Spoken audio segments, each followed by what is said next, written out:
Muy buenas tardes, tengan todos ustedes. Los saludos Oscar Sarabia de la Asociación Civil Compras Estatales.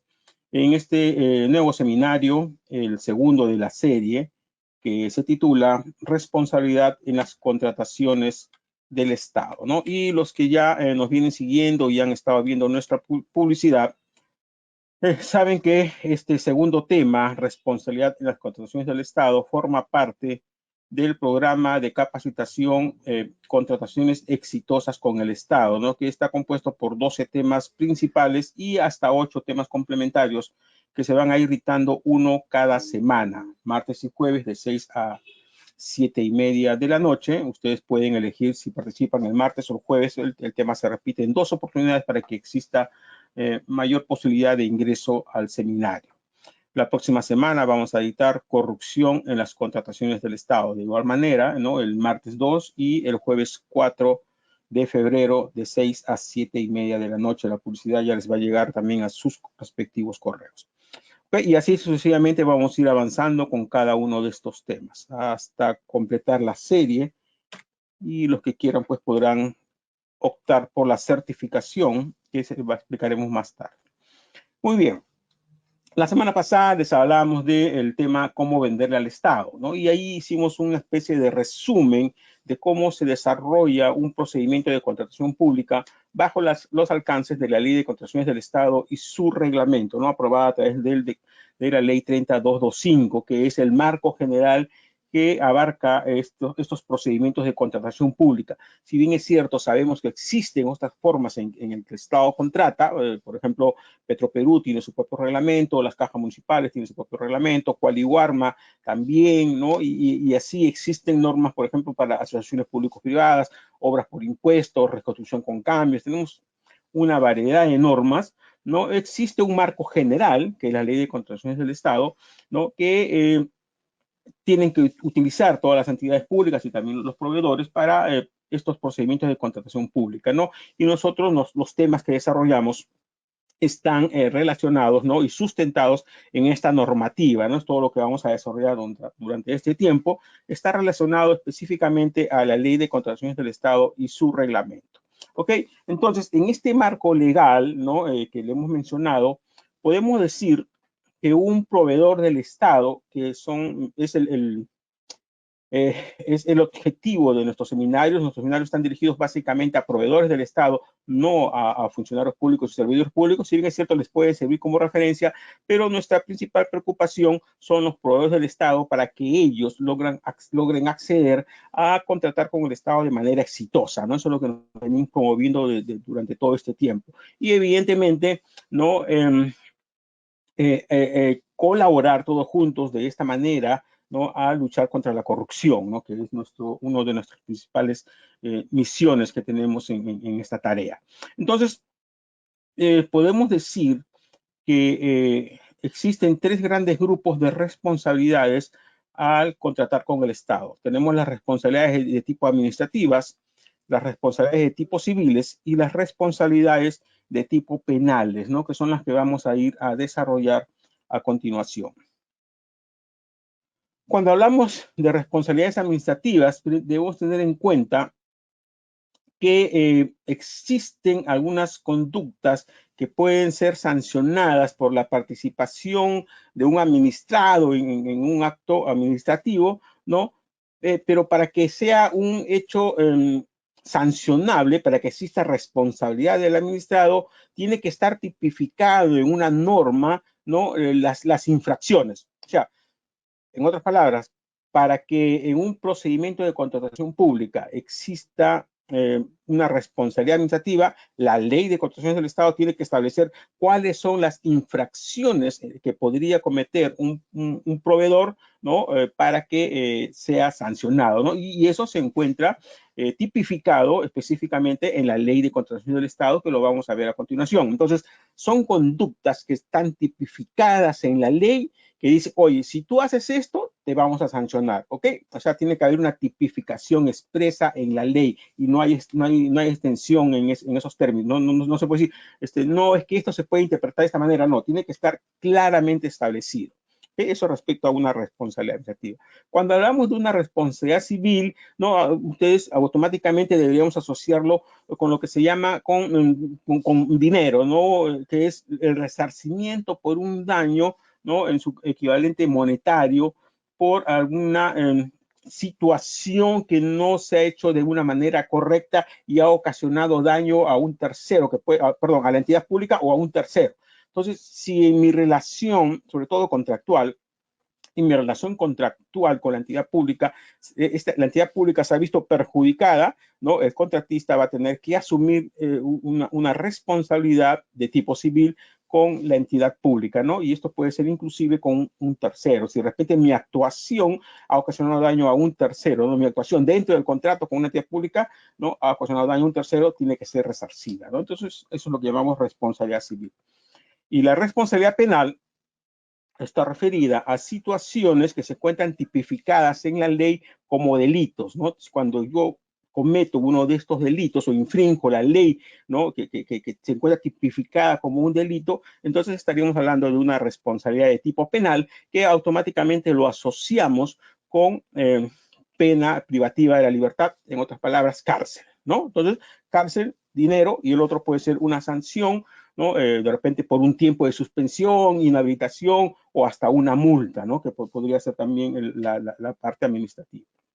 Ahora, la semana pasada les hablamos que un procedimiento de contratación pública, el proceso de contratación pública, se desarrolla en 3 fases: los actos preparatorios, el procedimiento de selección en sí y la ejecución del contrato, ¿no? Esta de repente la fase que más la conocemos, lo que podríamos denominarla o se denomina generalmente como licitación. Cuando uno habla de licitación, a veces asocia con eso, ¿no? Con el procedimiento de selección, ¿no? El procedimiento de selección es la fase de la contratación pública donde se escoge, ¿no? Al proveedor con el que la entidad va a suscribir el contrato para ejecutar la prestación, ¿no? O sea, se hace una selección y luego se firma el contrato y se ejecuta. Pero antes de este procedimiento de selección existen algunas otras actuaciones que tiene que desarrollar la propia entidad pública a su interior y también con algunos proveedores, ¿no? Como por ejemplo está la determinación de las necesidades, ¿no? La entidad pública tiene que determinar su necesidad, luego tiene que elaborar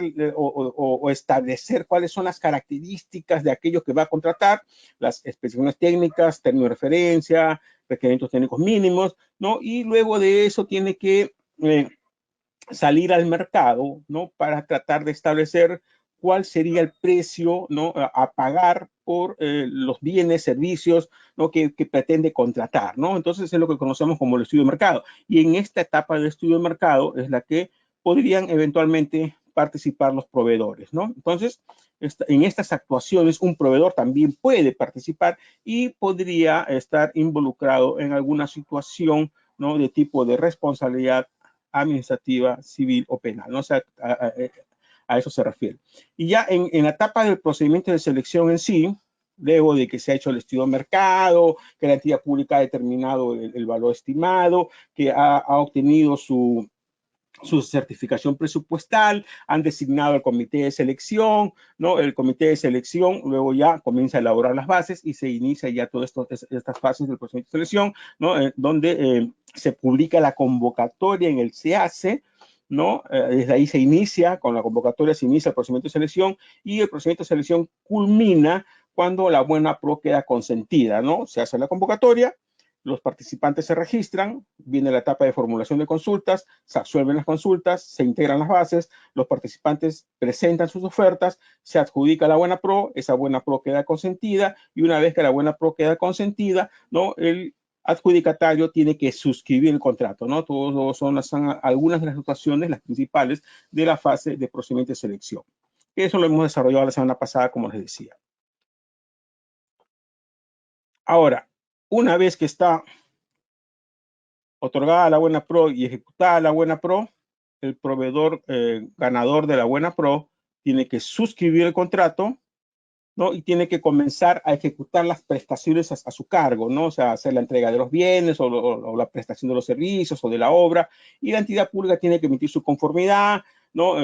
Tiene que efectuar los pagos, pueden haber de repente adicionales, aplicar penalidades, etcétera, etcétera. No, ya se ejecuta el contrato. ¿No? Entonces, son las 3 fases de la contratación pública en las cuales un proveedor del Estado podría eventualmente no incurrir en algún tipo de responsabilidad, que somos las que vamos a ver más adelante. ¿No? Entonces, yo les decía que respecto a la responsabilidad administrativa, tienen que estar tipificadas en la ley, y eso se encuentra en el artículo 50 de la Ley de Contrataciones del Estado, ¿no? Allí encontramos cuáles son las infracciones administrativas que pueden ser sancionadas dentro de un trámite de un procedimiento de contratación pública. La primera de ellas es desistirse o retirar injustificadamente su oferta, ¿no? O sea, yo presento una oferta y luego digo, uy, no, me equivoqué, y le mando una carta de la entidad pública y digo, señores, ¿saben qué? Me equivoqué, o ya no quiero, ¿no? Ya no quiero continuar con mi oferta. Eso es un desistimiento, ¿no? Que yo mando, yo expreso, ¿no? Una intención de retirar mi oferta, ¿no? O mi decisión de retirar mi oferta. La segunda infracción es incumplir injustificadamente con la obligación de perfeccionar el contrato. Me otorgaron una buena pro, la buena pro quedó consentida y existe un plazo para que yo presente los documentos para suscribir el contrato, que están también en la base del procedimiento de selección. Dice los documentos que tengo que presentar para suscribir el contrato, ¿no? Y no los presento, o de repente los presento, pero no firmo el contrato. Entonces, si no firmo el contrato, se considera una infracción, ¿no? Porque estoy incumpliendo mi obligación de perfeccionar el contrato. Contratar con el Estado estando impedido conforme a ley. El artículo 11 de la ley establece los impedimentos para contratar con el Estado. No hay varios, son varios impedimentos para contratar con el Estado. Entonces, si yo, a pesar de que sé que tengo un impedimento para contratar con el Estado, contrato con el Estado, también es una infracción que es sancionada. Otro tipo de infracción es subcontratar prestaciones sin autorización de la entidad o en porcentaje mayor al permitido, o cuando el subcontratista no cuente con inscripción vigente en el RNP o estando impedido o inhabilitado, ¿no? Entonces, la normativa señala que para subcontratar tiene que cumplirse con ciertas condiciones, que tenga RNP vigente, que hay un máximo de subcontratación, que se cuente con autorización de la entidad. No existen algunas condiciones para la subcontratación. Si se subcontrata incumpliendo alguna de estas disposiciones, también es un hecho que va a ser sancionado. Es una infracción administrativa sujeta a una sanción. La otra es incumplir la obligación de prestar servicios a tiempo completo como residente o supervisor. ¿No? Esto solamente es para el caso de los residentes o supervisores. ¿No? La normativa señala que los residentes y supervisores de obra están permanentemente en la obra y a tiempo completo. ¿No? Entonces, si alguno de ellos incumple esa disposición, o sea, está de repente en 2 obras, también es un hecho que se va a sancionar, ¿no? Porque la normativa señala que es a tiempo completo. No se puede estar en 2 obras al mismo tiempo. Ocasionar que la entidad resuelva el contrato, incluidos los acuerdos marcos, ¿no? O sea, si yo tengo un contrato con la entidad pública, tengo que cumplirlo, ¿no? No tengo que incumplir, porque si yo incumplo el contrato, la entidad pública lo va a resolver. Y si ocurre esa resolución o si me aplican el máximo de penalidades, también la entidad pública puede resolver el contrato. Y si se resuelve el contrato, eso también es una infracción administrativa que puede ser sancionada, ¿no? Ahora, dice que esa resolución del contrato tiene que dar consentida, ¿no? O sea, que si es que se ha iniciado un procedimiento de conciliación o arbitraje, ¿no? Que en esa conciliación o arbitraje se haya confirmado la resolución del contrato por parte de la entidad. No proceder al saneamiento de los vicios ocultos en la prestación a su cargo, ¿no? O sea, la normativa señala que el contratista tiene un plazo de responsabilidad por vicios ocultos luego de culminada la prestación, ¿no? Luego que se ha metido la conformidad, todo, ¿no? Hay un plazo adicional, ¿no? Para el caso de bienes, vamos a ver más adelante los detalles, pero, por ejemplo, para el caso de bienes y servicios es 1 año, para el caso de obras son 7 años, ¿no? Entonces, es como mínimo, pero la base tiene que establecer exactamente cuál va a ser. La normativa señala como mínimo 1 año para bienes y servicios y como mínimo 7 años para ejecución de obras y consultoría de obras, ¿no? Entonces, si se descubre o se demuestra que el contratista no ha saneado estos vicios ocultos, ¿no? También eso puede ser sancionado. Negarse injustificadamente a cumplir las obligaciones derivadas del contrato que deben ejecutarse con posterioridad al pago. las bases y el contrato establecen en una obligación que después que me han pagado yo tengo que cumplir ciertas obligaciones. Por ejemplo, ¿no? Darle mantenimiento cada 2 meses o, o, o hacer una capacitación luego de que me han efectuado el pago, ¿no? Y si yo incumplo injustificadamente con alguna de esas obligaciones, también es un hecho que puede ser sancionado.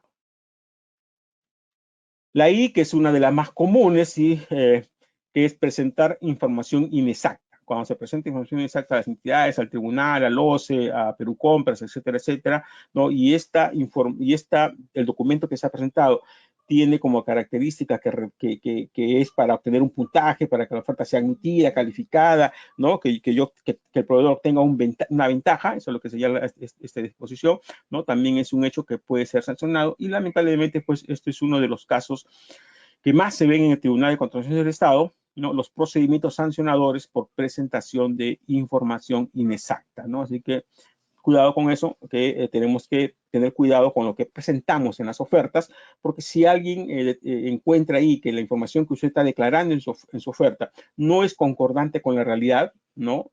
Entonces, eso constituye presentación de información inexacta y puede ser sancionado por el Tribunal de Contrataciones del Estado.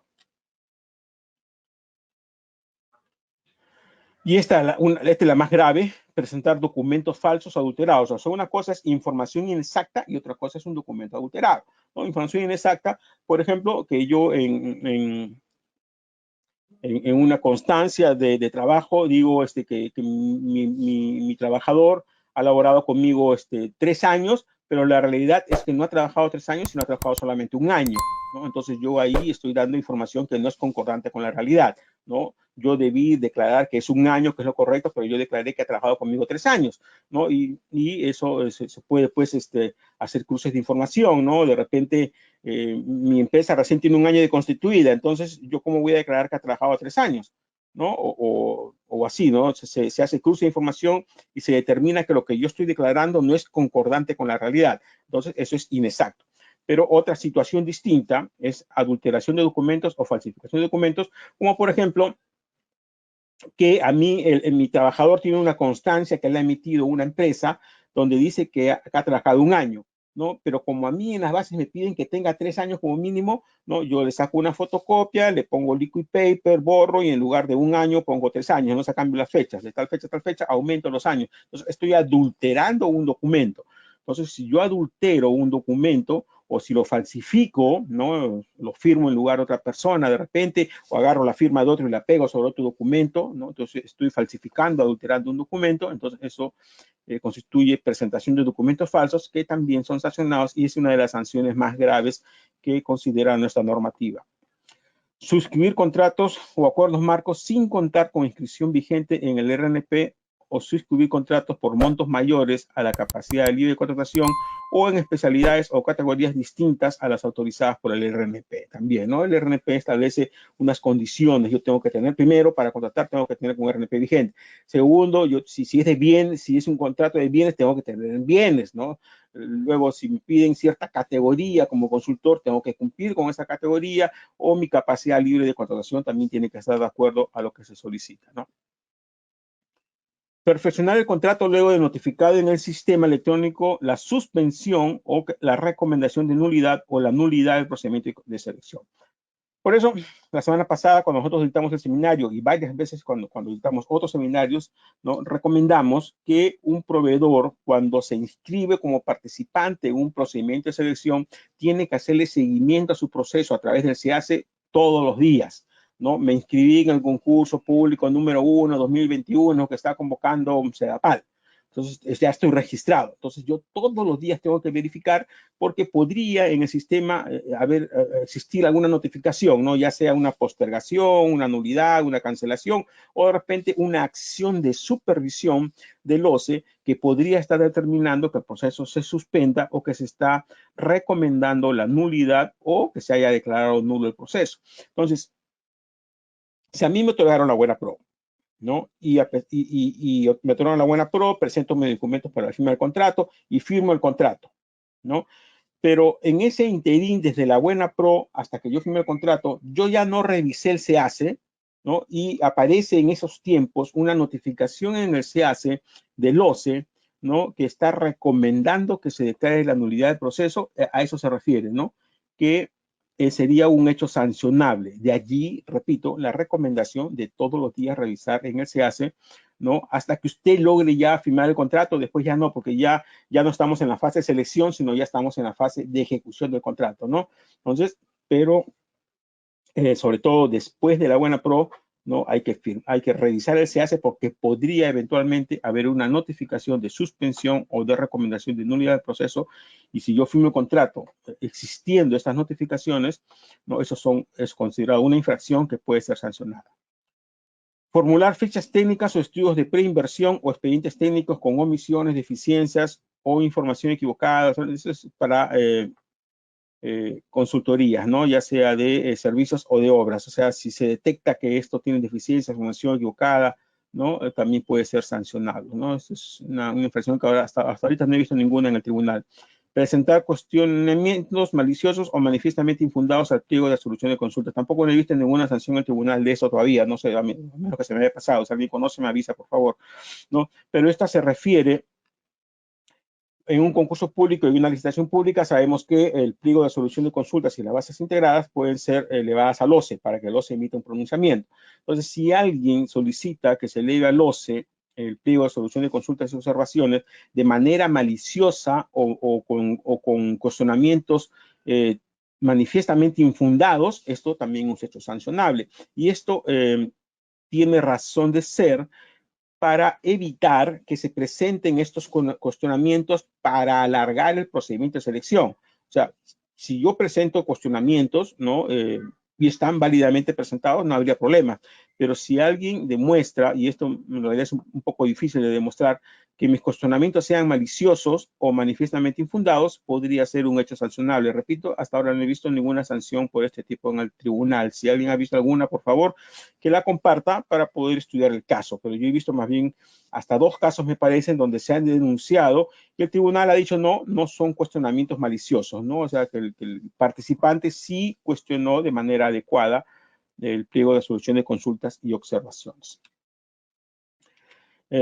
Bien, entonces estas infracciones que hemos visto pueden ser sancionadas de 3 tipos, con multa no menor del 5% ni mayor del 15% para el caso de los literales A, B, D, E, K, L, M y N, que son desistirse de la oferta, incumplir injustificadamente con la obligación de personal del contrato, subcontratar prestaciones, incumplir la obligación, ¿no? O sea, ya lo pueden revisar usted con tiempo, pero por ejemplo, estas son las infracciones leves que se sancionan con una multa. Luego vienen las infracciones graves, y estas son la más grave, es esta, la muy grave, infracciones graves que pueden ser inhabilitación temporal de 3 a 36 meses, que son la C, la F, la G, la H, la E y la I, contratar con el Estado estando impedido, ocasionar que la entidad resuelva el contrato, no proceder al saneamiento de vicios o cursos, negarse injustificadamente a cumplir las obligaciones del contrato y presentar información inexacta, ¿no? Estas se sancionan con inhabilitación temporal de 3 a 36 meses. Y en caso de reincidencia de la M y N, también, o sea, la primera vez multa, pero ya cuando uno insiste en la M y N, que son formular fichas técnicas o estudios de preinversión, expedientes en comisiones, o presentar cuestionamientos maliciosos, ¿no? Cuando existe reincidencia, ya se sanciona con inhabilitación temporal de 3 a 36 meses. Y la más grave es la que está en el literal J, que es presentar documentos falsos, que se sanciona con inhabilitación de 36, no menor de 36 meses, ni mayor de 60 meses, ¿no? O sea, esta es la presentación de documentos falsos. Y luego viene la inhabilitación definitiva, que se aplica cuando el proveedor tiene más de 2 sanciones que sumen más de 36 meses en los últimos 4 años, o cuando reincida en presentar documentos falsos o adulterados, ¿no? Si me sancionan y yo, a pesar de que me han sancionado, nuevamente presento documentos falsos o adulterados, ¿no? Me pueden inhabilitar de manera definitiva. O sea, existen estas, o sea, tenemos infracciones que están tipificadas, como decíamos, en la Ley de Contratación del Estado, y tenemos también las sanciones que pueden ser multa, inhabilitación temporal o inhabilitación definitiva dependiendo la gravedad de la sanción. Ahora, el RNP, como habíamos dicho la semana pasada, ¿no? Tiene vigencia indefinida. Yo me inscribo en el Registro Nacional de Proveedores y el OCE me aprueba y me emite mi constancia, y ese registro tiene vigencia indefinida. Con la normativa anterior había que renovar cada año el registro. Todos los años había que hacer el pago y volver a renovar mi registro, pero ahora es de vigencia indefinida. Pero sin embargo, ahora la normativa señala que el proveedor tiene la obligación de mantener actualizada su información en el RNP, la información de tipo legal y la información de tipo financiera. O sea, si yo he declarado una información de tipo legal en el formulario del RNP, capital social, denominación de la empresa, quiénes son los accionistas, quién es el gerente general, etcétera, etcétera, ¿no? Si esa información legal sufre una variación, yo tengo la obligación de informarla, porque si lo sé, me notifica, ¿no? Y se detecta que hay un cambio y yo no regularizo el cambio de esa información, ¿no? Podría el OCE suspender mi registro, ¿no? Pero no solamente eso, sino que recuerden que en las ofertas se presenta el anexo número 2 de la declaración jurada del artículo 52, que en su numeral 3 dice que el proveedor está declarando que su información, ¿no? Se encuentra actualizada en el RNP, ¿no? Entonces, eso le que declara el proveedor. Pero si alguien detecta y verifica que esa información no está actualizada en el RNP, ¿no? Eso constituye presentación de información inexacta. Entonces, si alguien detecta que usted se ha presentado en un proceso con esta declaración jurada, ¿no? Y demuestran que su información no está registrada, van a declarar la oferta como no admitida o va a ser descalificada. Pero no solamente eso, sino que aparte van a denunciar al tribunal para que le inicien un procedimiento sancionador por presentación de información inexacta. Y tampoco no solamente eso, sino que la presentación de información inexacta también se informa al Ministerio Público para el inicio de un procedimiento tipo penal, ¿no? Que vamos a explicarlo más adelante en los siguientes temas. ¿Ok? Entonces, tenemos las infracciones, tenemos las sanciones, existe la posibilidad que su registro sea suspendido por una indebida actuación por no mantener informada la información del RNP, pero también tenemos que considerar en esta parte de responsabilidades administrativas que nuestra normativa contempla en la actualidad infracciones al derecho de competencia, ¿no? Y el INDECOPI ha establecido, tiene una guía para combatir estas concertaciones en las contrataciones públicas. Ya las estamos dejando para que ustedes las revisen. Y ellas pueden ser acuerdos de precios, reparto de mercados o asociaciones colusorias. Y en esa guía que les estamos dejando, ya el INDECOPI ha identificado algunas actuaciones, algunas situaciones que pueden constituir indicios, o sea, no necesariamente que sean, sino indicios que existe alguna conducta anticompetitiva, ¿no? Y eso se puede presentar en la fase preparatoria, en la fase de selección o en la fase de ejecución del contrato, como habíamos señalado anteriormente. Por ejemplo, en la fase preparatoria, cuando existen respuestas idénticas, conjuntas, idénticas, similares a una solicitud de cotización para determinar el valor estimado de la contratación, ¿no? Se piden cotizaciones y todas las cotizaciones son igualitas, tienen la misma forma, el mismo orden, el mismo tipo de letra, lo único que ha cambiado es el nombre de la empresa y de repente hasta el precio, pero todos los datos la misma forma, son igual, uno los mira y se da cuenta de que ese documento ha sido hecho por una misma persona, ¿no? Eso es cuando hablamos que existen respuestas conjuntas, idénticas o similares. Cuando existe silencio o retrasos coincidentes a solicitudes de cotización, ¿no?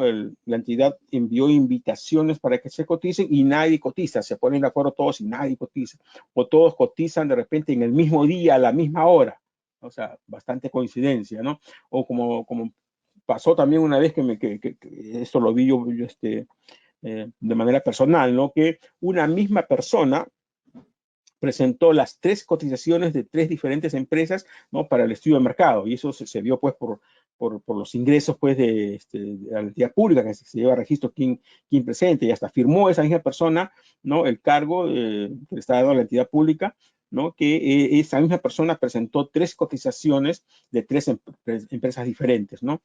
bueno, eso se suele dar y esto está identificado ya por el INDECOPI, que son situaciones que, repito, que son como indicios de conductas anticompetitivas que pueden ser evaluadas por el INDECOPI para efectos de sancionar a los involucrados, ¿no? Y en la etapa de selección, ¿no? En el registro de participantes inusuales, ¿no? Se registran participantes que no tienen nada que ver con la convocatoria, con lo que se va a contratar, ¿no? Y presentan ofertas solamente pues con el fin de simular, ¿no? Que hay competencia en el proceso, ¿no? O que han habido varios registrados.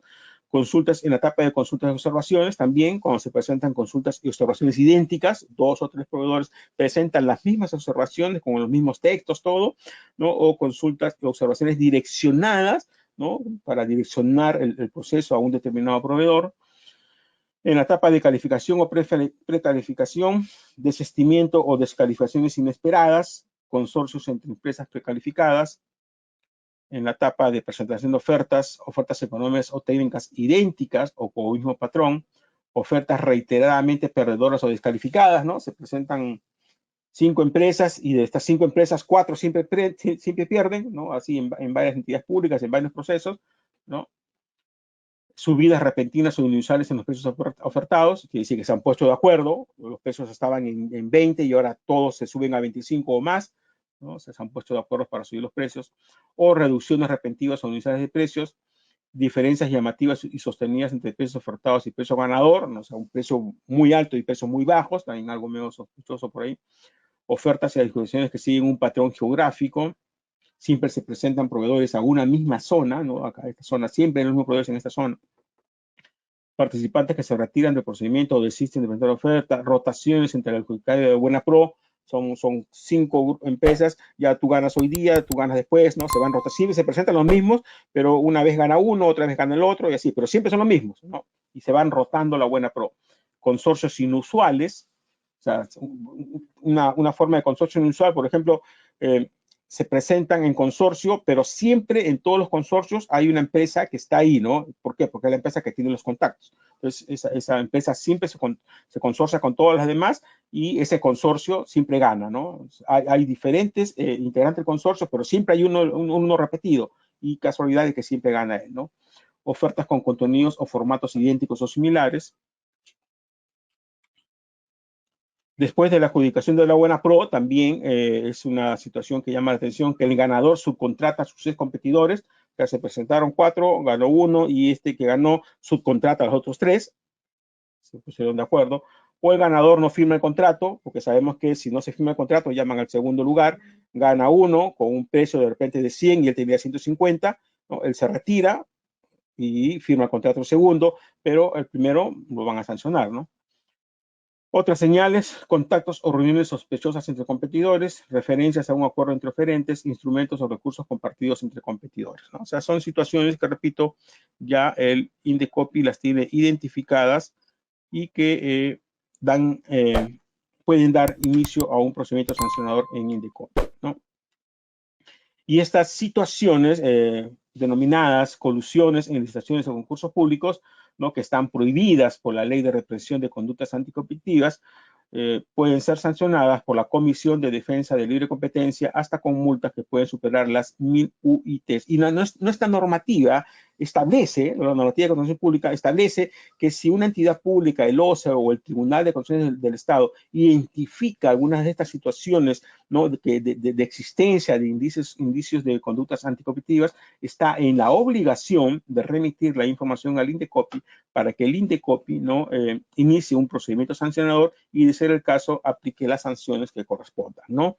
Y algunas de estas prácticas pueden ser, repito, acuerdos de precios, reparto de mercados o asociaciones colusorias según los indicios que hemos visto anteriormente, ¿no? Y situaciones de estas, por ejemplo, el INDECOPI, que hemos publicado en nuestro portal de noticias, ¿no? Confirma sanción a centros de hemodiálisis por pactar precios en licitaciones de salud. Poder Judicial confirma sanción del INDECOPI al Colegio de Ingenieros por incurrir en prácticas anticompetitivas. Se habían puesto de acuerdo para subir los precios de los consultores de obras, ¿no? Eso fue denunciado por anti-INDECOPI y fue sancionado. O esta otra noticia respecto a que el Indecopi sancionó a los distribuidores Solgas, Limagas, por concertar precios en la venta de GLP, ¿no? Entonces, esas situaciones se presentan, repito, y también son infracciones, ¿no? Son infracciones de tipo administrativas que son sancionadas, ¿no? Ahora, existe también, nuestra normativa establece, para reprimir estas conductas anticompetitivas, ha establecido un programa de recompensas, ¿no?, para las personas naturales que denuncien estas situaciones, que pueden existir recompensas que pueden alcanzar hasta los 400.000 soles. Y nosotros les decimos todo esto para que ustedes estén advertidos, ¿no? Para que tengan cuidado con las situaciones que suceden en sus empresas cuando quieran contratar con el Estado, para no incurrir en alguna de estas prácticas que ya están detectadas y que son sancionadas, ¿no? Y repito, el artículo 14 de la ley establece, pues, esto que les dije yo, que cuando el OCE, la entidad pública o el tribunal detecten que existe alguno de estos indicios, están en la obligación de informarlo al Indecopi para que el Indecopi establezca si sanciona o no, ¿no? Y lo mismo señala la 23ª disposición complementaria de la Ley de Contrataciones del Estado respecto a las prácticas anticompetitivas en las contrataciones del Estado. Ok, entonces con eso cerramos lo que es la responsabilidad administrativa y vamos a ver rápidamente situaciones de responsabilidad de tipo civil, que le decía yo que cuando hablamos de responsabilidad de tipo civil pensemos en una situación de tipo económica, ¿no? Y puede ser, por ejemplo, las penalidades. Sabemos que en las bases de los procedimientos de selección y los contratos, ¿no?, porque la normativa así lo establece, no se contemplan penalidades por mora u otras penalidades. Son dos tipos de penalidades, ¿no? Penalidades por mora, que es por retraso injustificado en las prestaciones a nuestros cargos, u otras penalidades que tienen que estar establecidas en las bases en una tabla, ¿no? En las bases ustedes pueden ver que existe en muchas de ellas una tabla de penalidades. Y estas penalidades, la normativa señala que pueden ser máximo el 10% del monto del contrato cada una de ellas, ¿no?, o del AITE que debe ejecutarse, ¿no? Eso es lo que señala la normativa. Entonces, puede llegarse a una situación, ¿no?, en que a un proveedor le apliquen hasta el 20% de penalidades, ¿no? 10% por retraso por mora y 10% por otras penalidades, ¿no? O sea, si mi utilidad era 15% y me aplican 20% de penalidades, ya no tengo utilidad, estoy perdiendo plata más bien. Otra situación que puede afectar los resultados económicos del contrato es que nos ejecuten las garantías. Para suscribir el contrato tenemos que presentar garantías, la garantía de cumplimiento, la garantía por prestaciones accesorias o la garantía por adelantos. Entonces, si ocurriera alguna situación que determine que esas garantías sean ejecutadas, evidentemente también eso va a afectar los resultados del contrato, ¿no? Y por eso que lo hemos considerado como un tipo de responsabilidad civil, ¿no? Porque estas garantías tienen ese fin, ¿no?, de resarcir a la entidad pública por los incumplimientos que se hubieran presentado. Y estos daños que se ocasionan también dentro de las bases se pueden establecer, ¿no?, que el contratista presente pólizas de seguro, que puede ser responsabilidad civil, deshonestidad, daños y perjuicios, seguro complementario de derechos de trabajo o seguro de vida y de accidentes personales, ¿no? Entonces, eso también, si nos afectan alguna de estas pólizas de seguros, también eso pues puede determinar, ¿no?, que exista algún deterioro en respecto a los márgenes de utilidad que yo pensaba lograr con ese contrato, ¿no? O sea, esas son las responsabilidades de tipo civil. Y el artículo 162 del reglamento, ¿no?, establece una fórmula para el cálculo de esas penalidades, ¿no?, que eso ya lo pueden ver ustedes con un detenimiento, y eso respecto a la penalidad por mora, que es por retraso injustificado en el cumplimiento de las prestaciones, y las otras penalidades que deben estar en las bases del procedimiento de selección.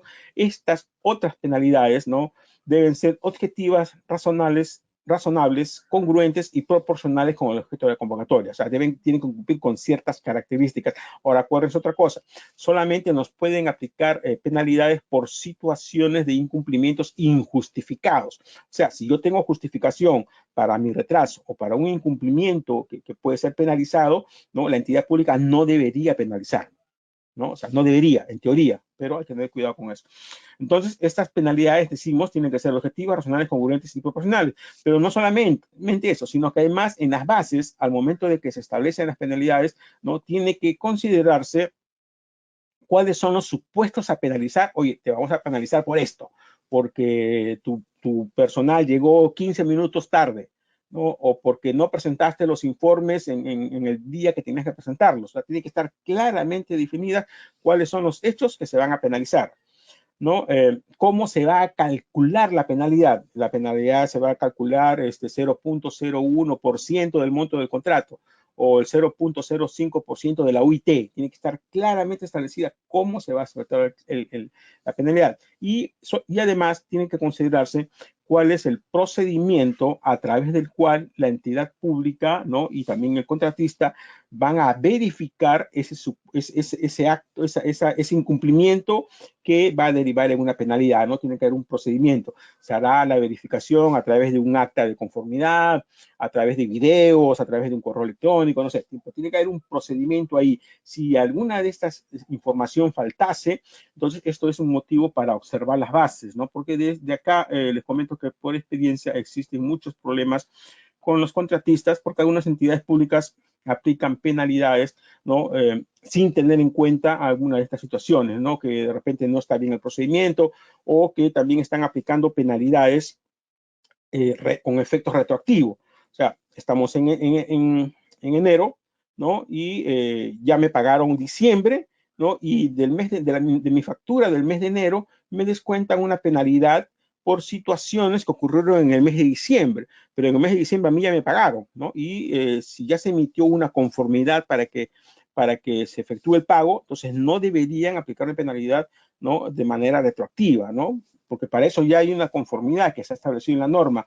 Se prestan los servicios o se entregan los bienes, ¿no? La entidad emite la conformidad y si ya hay una conformidad, ¿no? Que me han pagado a mí, ¿no? Luego no pueden decir, no, me equivoqué en la conformidad. Tendría que haber un acto resolutivo que anule esa conformidad, ¿no? Para que recién puedan penalizarme de esa manera. Pero si no hubiera alguna nulidad de esa conformidad, no tendrían por qué penalizarme, ¿no? Son situaciones que, repito, es importante que se conozcan y estamos pensando en desarrollar un tema especial para penalidades. También ya nos han pedido varias veces. Ahora, la normativa también señala en qué situaciones las garantías que presentamos de cumplimiento por prestaciones accesorias o por adelantos pueden ser ejecutadas, ¿no? Eso está en el artículo 155 del reglamento, ¿no? Entonces ya lo pueden leer ustedes con calma, pero también eso va a ocasionar que la utilidad que yo esperaba ganar no sea afectada, ¿no? Entonces nos afecta de manera económica porque la garantía me la están ejecutando, ¿no? Y eso sucede por algún tipo de incumplimiento de las obligaciones a mi cargo. Y también les decía yo que las bases de los procedimientos de selección pueden solicitar póliza de seguro, ¿no? Para responsabilidad civil, deshonestidad, daños y perjuicios, complementario de trabajos, vida y de accidentes, entre otras, ¿no? Podrían haber otras pólizas de seguros que me soliciten, ¿no? Que si ocurriera, ¿no? Alguna de estas hechos que se mencionan acá, ¿no? Podrían ejecutar o afectar la póliza de seguro, ¿no? Y eso puede ocasionar también que nuestra utilidad no sea la que esperábamos, ¿no?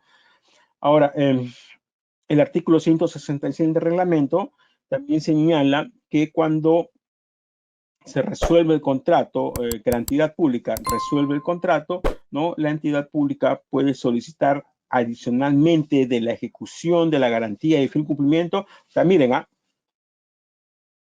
tenemos penalidad por mora y otras penalidades, 10% y 10%. ¿Ok? Ahí tengo 20%.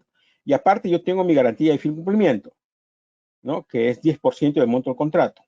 Entonces, si a mí me resuelven el contrato porque he llegado a cumplir el 10% máximo en penalidad por mora, el 10% máximo en otras penalidades que tengo 20%, ¿no? Pero como la normativa señala de que si me resuelve el contrato, la entidad pública también puede ejecutar la garantía de cumplimiento, también me ejecuta la garantía de cumplimiento, o sea, tenemos 30%.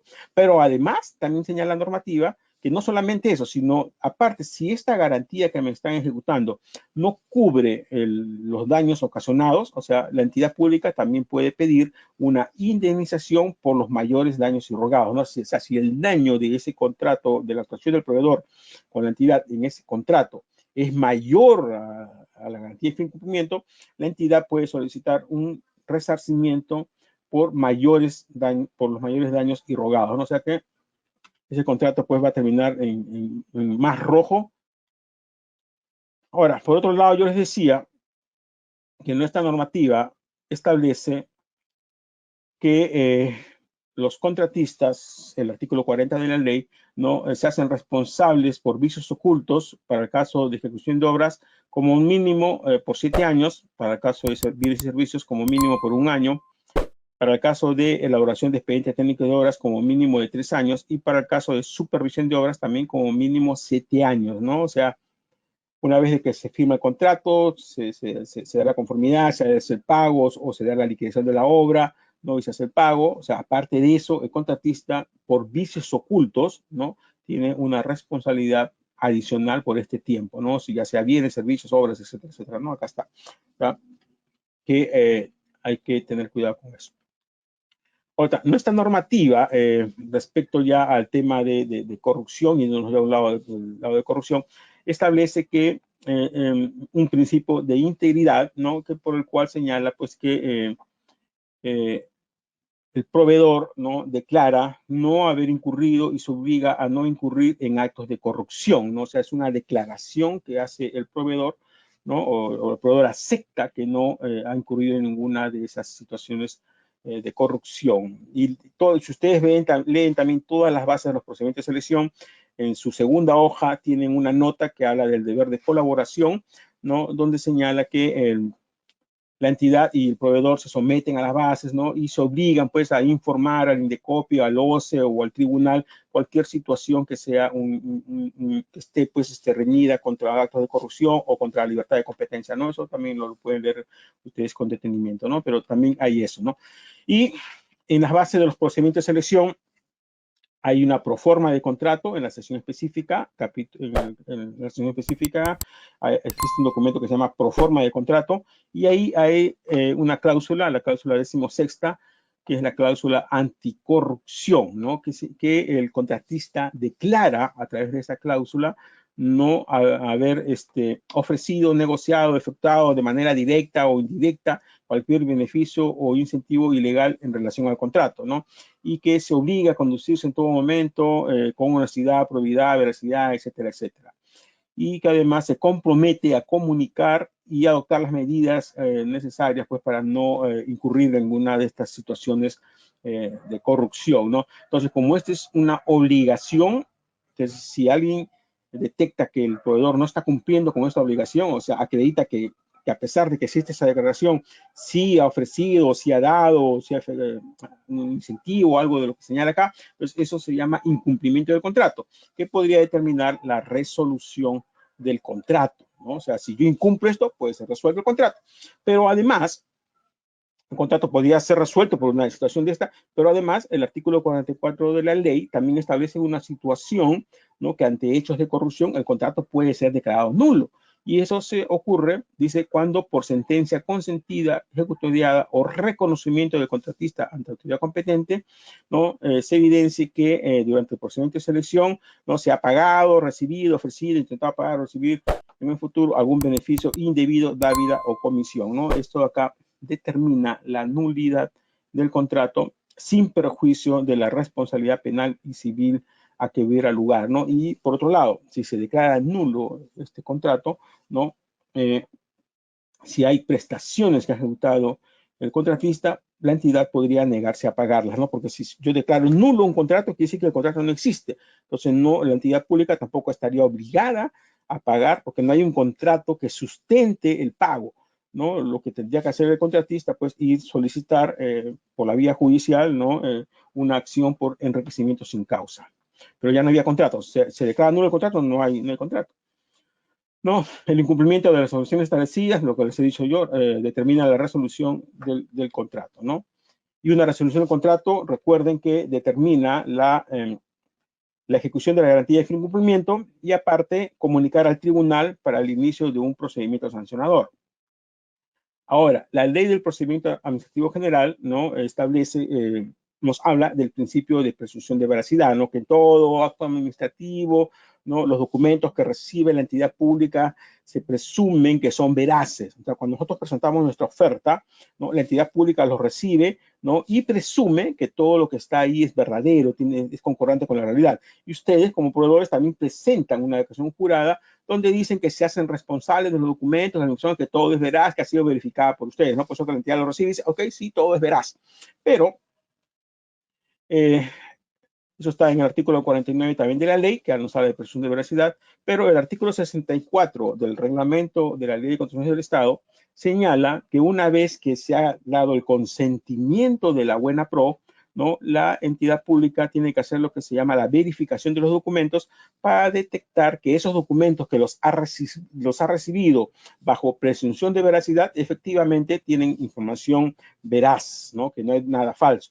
Y si en esa verificación se detecta que existe información inexacta o falsa, ¿no? Le pueden revocar la buena pro a través de una nulidad de oficio, ¿no? Se declara la nulidad de la buena pro, se declara la oferta no admitida o descalificada y aparte se informa al tribunal, ¿no? Para el inicio de un procedimiento sancionador.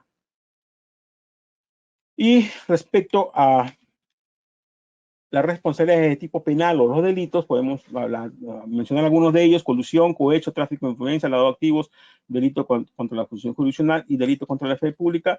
Y los proveedores pueden verse en situaciones de colusión, que es el acuerdo clandestino entre dos o más personas para perjudicar a un tercero, en este caso sería para perjudicar al Estado, ¿no? Que ya es algo conocido, el delito de colusión. Cohecho es cuando se soborna, ¿no? Y en el cohecho hay dos personas, el sobornado y el que está sobornando, o sea, el proveedor que soborna de repente al miembro del comité de selección para que le dé la buena pro o al alcalde, ¿no? También, luego tenemos la negociación incompatible, que no alcanza al proveedor, pero sí al funcionario público, cuando el funcionario público se interesa indebidamente para beneficiar a un tercero, son castigados estos, ahí dice el tiempo que se va a castigar, o el delito contra la función jurisdiccional, que ocurre cuando se presenta información inexacta, ¿no? Cuando en el trámite de un procedimiento administrativo se detecta que se ha presentado información que atenta contra la presunción de veracidad, ¿no? Cuando ya se habla de la información inexacta. O sea, la información inexacta va al tribunal, el tribunal inicia un procedimiento sancionador para sancionar de 3 a 36 meses al proveedor y aparte en la resolución señala que el procurador del OCE, ¿no? Revise todos los actuados para hacer la denuncia al Ministerio Público por el delito contra la función jurisdiccional, ¿no? Y si se trata de documentación falsa, documentos falsificados, que es la que se sanciona con 36 meses hasta 60 meses, ¿no? Aparte de la sanción administrativa, igualmente el tribunal informa a la Procuraduría del OCE para que se denuncie ante el Ministerio Público la presentación de documentos falsos, que es un delito contra la fe pública, ¿no? Que se sanciona con pena privativa de la libertad no menor de 2 ni mayor de 10 años y con 30 a 90 días multa si se trata de un documento público, ¿no? O sea, esas son las situaciones que pueden ocurrir, ¿no? Ahora, si bien es cierto, el Código Penal establece penas privativas contra la libertad contra una persona natural, el gerente general, el responsable de haber falsificado un documento, no sé, ¿no? Eso, porque yo no puedo agarrar a la persona jurídica y meterla a la cárcel, ¿no? Pero ya desde el año 2016, a través de la ley 34424, se estableció que si una empresa está involucrada en uno de estos hechos de corrupción, ¿no? La empresa en sí también puede ser sancionada. Como repito, no se va a meter a la cárcel a la empresa, pero sí se puede sancionar con algunas de las siguientes medidas accesorias: clausura de los locales o establecimientos con carácter temporal o definitivo, disolución o liquidación de la sociedad, asociación, fundación, cooperativa o comité, suspensión de las actividades de la sociedad por un plazo no mayor de 2 años, prohibición de la sociedad, etcétera, etcétera, ¿no? De seguir realizando en el futuro actividades de la clase de aquellas en cuyo ejercicio se haya cometido la infracción, o con multa no menor de 5 ni mayor de 500 unidades impositivas tributarias, ¿no? Entonces, el gerente general o el gerente comercial, no sé, a quien se haya identificado como responsable de un delito en el trámite de un procedimiento de selección, ¿no? Podrían ir a la cárcel, pero también la persona jurídica en sí puede ser sancionada con algunas de estas medidas accesorias que estamos señalando, ¿no? O sea que tengamos cuidado con eso. Con las diapositivas que les estamos dejando hay la guía para combatir la concentración en las contrataciones públicas, documento elaborado por Indecopi en el año 2018, de repente ya hay uno actualizado, pero no lo he podido encontrar. Lineamientos del programa de recompensas del año 2019 por Indecopi, la guía del programa de cumplimiento de las normas de libre competencia en el año 2020 de Indecopi, el reglamento de propiedad indirecta y vinculación de grupos económicos, y la responsabilidad de las personas jurídicas en los delitos de corrupción, documento elaborado por el Ministerio de Justicia en el año 2019. ¿No? Con estos documentos, ustedes van a poder reforzar lo que yo les he explicado el día de hoy. Y la presentación de nuestro servicio de asesoría integral en contrataciones del Estado, Licita Fácil, ¿no? Que es el servicio que les damos a nuestros clientes, los que contratan este servicio, que es un contrato por un año, a través del cual el cliente recibe una serie de servicios, ¿no? Por un pago fijo al mes, ¿no? Que cubren todas las fases de la contratación, fase de preparatoria, fase de selección y fase de ejecución del contrato, ¿no? Se inicia con el envío de información del CAC, ¿no? Todos los días enviamos a nuestros clientes lo que sale en el CAC de su interés, el cliente verifica las bases y si va a participar nos comunica, dice, nos vamos a presentar este proceso, entonces vamos iniciando ya las estrategias para que el cliente se presente de manera exitosa en ese proceso, ¿no? Qué consultas y observaciones tenemos que presentar, qué documentos tienen que presentar y de repente tienen dudas ellos, ¿no? Redactamos las consultas, observaciones, hacemos seguimiento en el CAC, revisamos las ofertas del postor antes que se presenten, si se adjudica la buena pro y apelan, absolvemos la apelación, o si quedamos en segundo lugar, revisamos la oferta del primero y si vemos posibilidades de impugnar, impugnamos, ¿no? Hacemos los documentos de la impugnación, etcétera, etcétera, ¿no? Y en la ejecución del contrato igual, ¿no? Si se firma el contrato, penalidades, ampliaciones de plazo adicionales, estamos con el cliente ahí para apoyarlo, ¿no? Para que ayudarlo a que esa contratación sea realmente exitosa. Ok, con eso termino yo ya el tema. Estamos haciendo una presentación de algunos de nuestros servicios, ¿no? Les había dicho que van a recibir un certificado digital que emite la plataforma, pero los que quieran, nosotros también emitimos certificados ya nuestros, ¿no? Que puede ser un certificado por cada webinar, por 4 horas, ¿no? O sea, el día de hoy, el de la semana pasada, cada uno es de 4 horas, o puede ser que pidan un certificado por los 12 temas principales por 48 horas lectivas, o pueden seguir los 12 webinars más 6 webinars complementarios de los 8 o de repente más que dictemos y luego desarrollar 5 casos, lo que les daría acceso al diplomado por 120 horas lectivas, ¿no? O sea, pueden tener certificado por 4 horas lectivas, por 48 horas o por 120 horas lectivas, ¿no? Y eso ya les vamos a informar la próxima semana cuáles son las formas de acceder a estos certificados, ¿no? Esto sí les llega mañana, cómo acceder, pero esta información la próxima semana se las va a enviar a sus correos. Estos son los 3 modelos de certificados que tenemos, ¿no? Para que ustedes puedan elegir. Y la invitación a expositores y especialistas en el tema de contrataciones públicas y lucha contra la corrupción que quieran utilizar ese espacio, no martes y jueves, pero de repente puede ser lunes, miércoles o viernes, u otra fecha u otra hora para dirigirse al público que nos siga a nosotros, ¿no? Ya hemos capacitado a más de 26,000 personas, ¿no? Y en cada seminario nuestro asisten no menos de 150, bueno, entre los dos, entre martes y jueves, más o menos unas 250 personas. Mis datos de contacto para los que quieran comunicarse conmigo y con eso termino ahora sí lo que quería exponerles. Muy bien, estimados amigos, 7:32 de la noche, les agradezco mucho por su tiempo y su paciencia. Los esperamos la próxima semana en el seminario Corrupción en las Contrataciones del Estado. Que tengan ustedes muy buenas noches y un buen fin de semana hasta otra oportunidad.